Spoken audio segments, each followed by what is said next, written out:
ඔය සාමාන්‍ය ධර්ම දේශනාවකින් යක්ෂ ගෝත්‍රිකයන්ට යම්කිසි දෙයක් මේ කියන්නේ ඒගොල්ලන්ගේ අවබෝධය සාමාන්‍ය ධර්ම දේශනාවක් අවශ්‍ය වෙන්නේ නැහැ. අවබෝධය ඊට වඩා පුළුල්. ඒක කියන්නේ ඒගොල්ලෝ කුම්භනී මුරග්ගත ධ්‍යානය. ඊළඟට මේ ගෝරාපාසනම් ධ්‍යාන. කුම්භනී මුරග්ගත ධ්‍යානය කියලා කියන්නේ දැන් අපි කුම්භ කරන කියලා කියනවා. එහෙමයි. ඔව්.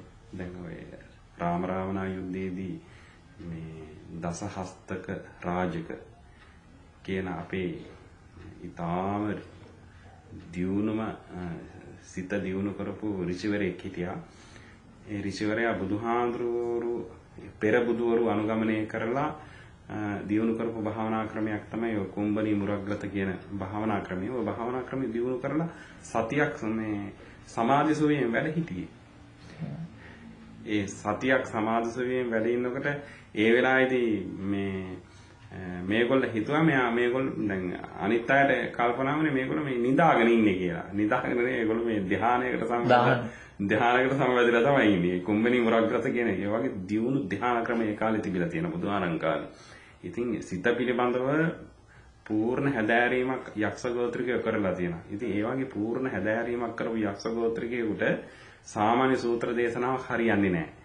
ඒ හින්දා තමයි බුදුහාඳුරුවෝ අභිධර්ම දේශනාව මේ යක්ෂ ගෝත්‍රිකයන්ට දේශනා කළේ. නැත්තම් මේ යක්ෂ ගෝත්‍රිකයෝ මේ ධර්මයේ පිළිපදින්නේ නැහැ. ඍෂිවරු මේ ධර්මයේ පිළිපදින්නේ නැහැ. සාමාන්‍ය ජනතාව පිළිපැද්දට ඍෂිවරු පිළිපදින්නේ නැහැ. ඍෂිවරු පිළිපැද්දේ නැත්තම් මේ ධර්මයේ මේ රටේ පවතින්නේ නැහැ. එහෙමයි. ඔව්. ඒ හින්දා බුදුහාඳුරුවෝ අභිධර්මයේ දේශනාව ඉතාම පැහැදිලිව මම කියනවා නීලගිරියේදී තමයි අභිධර්ම දේශනාව සිදු කරන්නේ. ඔව් සිද්ධ වෙන්නේ. එතන චෛත්‍යයක් තියෙනවා. ඒකට කියන විසකුම්බන චෛත්‍ය කියනවා. අද තියෙන චෛත්‍යට අපි අදත් හඳුන්වන්නේ විසකුම්බන චෛත්‍ය කියලා. විසකුම්බන චෛත්‍ය. නමුත් මේ භූමිය ඔබ වහන්සේ කියන්නේ පුරාවිද්‍යා සංරක්ෂණයක් නැහැ. සංරක්ෂණයක් තියෙනවා. ඊටාම පැහැදිලිව සංරක්ෂණයක් තියෙනවා. ඒ වුණාට මේ ඉතිහාසය මතු කරන්නේ නැහැ. මතු කරලා නැහැ. ඒක සම්පූර්ණ යට වෙලා තියෙන්නේ. ඒගොල්ලෝ කිසිම දෙයක් දන්නේ නැහැ. මොකක්ද කියලා දන්නේ නැහැ. අඩුම තරමින් එතන පිරිවණක් තිබුණා. මහානාම රජුරුවන්ගේ කාලේ පිරිවණක් තිබුණා.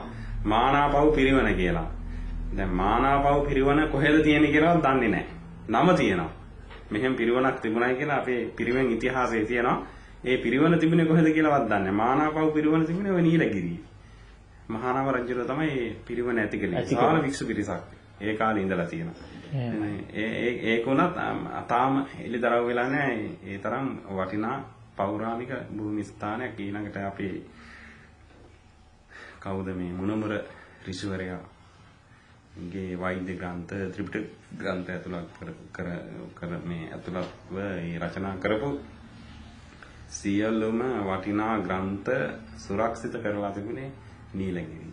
ඒකට කියනවා මුණමුර පුස්තකලෙන කියලා. මුණමුර පුස්තකලෙන. මුණමුර පුස්තකලෙන. දැන් අපි මුණමුර පුස්තකලෙන තා චුට්ටකින් ඒ ගැන පැහැදිලි කිරීමක් අපි කරනවා. ඊට පස්සේ දැන් බුදුහාඳුරෝ දැන් මෙතන පාද ලාංඡනයක් තියන්න අවශ්‍ය වෙන්නේ නැහැ. එහෙමයි. මෙතන හොඳ ස්මාරකයක් බුදුහාඳුරේ තිබ්බා. මොකද්ද? අභිධර්ම දේශනාව. අභිධර්ම දේශනාව. ඔව් අභිධර්ම දේශනාව.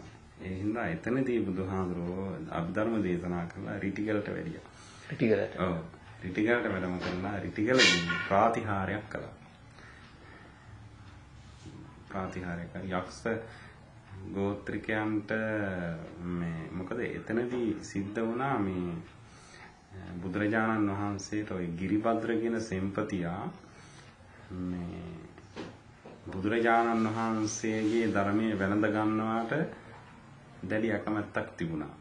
අනිත් උදවියගේ නෑ ගිරිභද්‍ර සෙම්පතියා. එහෙම. දැඩි අකමැත්තක් තිබුණා. ගිරිභද්‍ර සෙම්පතියාගේ හැම අකමැත්තක් තිබුණා. මේගොල්ලෝ ඔක්කොම වැළඳ ගැනීම බුදුහාම වැළඳ ගැනීම පිළිබඳ පොඩි අකමැත්තක් තිබුණා. ඒ හින්දා ගිරිභද්‍ර කියන සෙම්පතියා පැහැදීමේ පරමාර්ථයෙන් තමයි බුදුරජාණන් වහන්සේ මේ මොකද්ද රකුන්ගිර කියලා කියන්නේ නැත් සත්නානාගිර කියලා කියනවා මේ රිටිගලට රකුන්ගිර සත්නානාගිර රිටිගල ඔව් දූමක කද්දීරය කියන කලාවේ මේ තවත් නමක් තියෙනවා මේ මන්ටකගිර කියලා කියනවා. මන්ටකගිර. ඔව් මන්ටකගිර කියලා කියන්නේ. මන්ටකගිර කියලා කියන්නේ රකුන්ගිර කියන එකේම මන්ටක කියලා කියන්නේ මේ යක්ෂ කියන අර්ථයෙන් තියෙන්නේ මන්ටක කියලා තියෙනවා.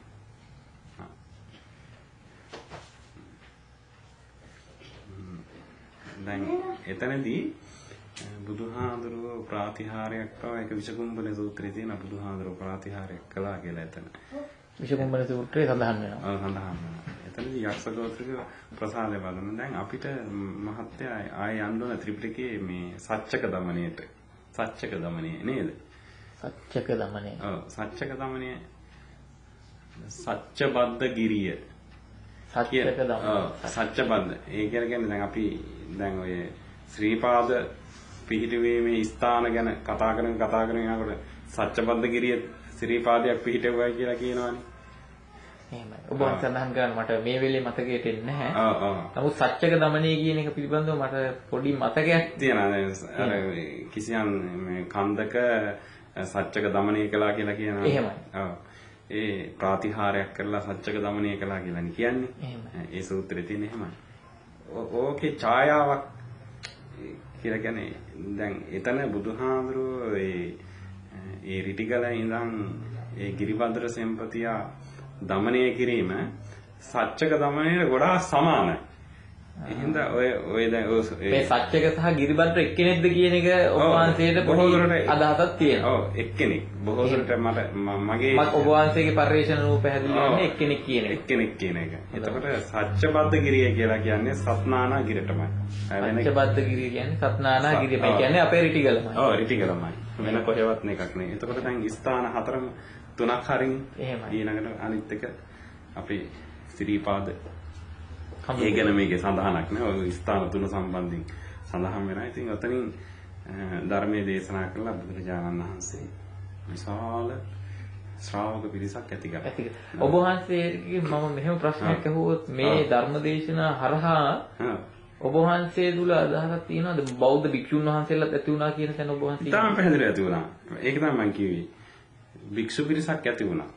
භික්ෂු පිරිස මේ ඒක තමයි මේ ඒක බොහොම වැදගත් කාරණයක්. මොකද දැන් අද සමාජයේ බහුතර පිළිගැනීම වෙලා තියෙන්නේ මහින්දාගමනයත් සමග තමයි අපේ රටේ භික්ෂු ශාසනය ඇති වුණේ කියලා. නමුත් ඒකේ යම්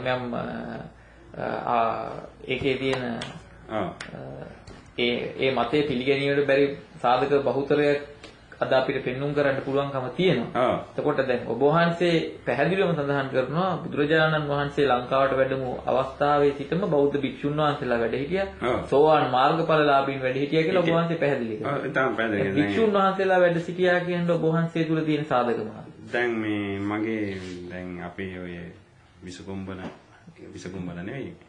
මේ වර්ග පූර්ණිකාව කියන ග්‍රන්ථයේ සඳහන් වෙනවා. යක්ෂ ගෝත්‍රික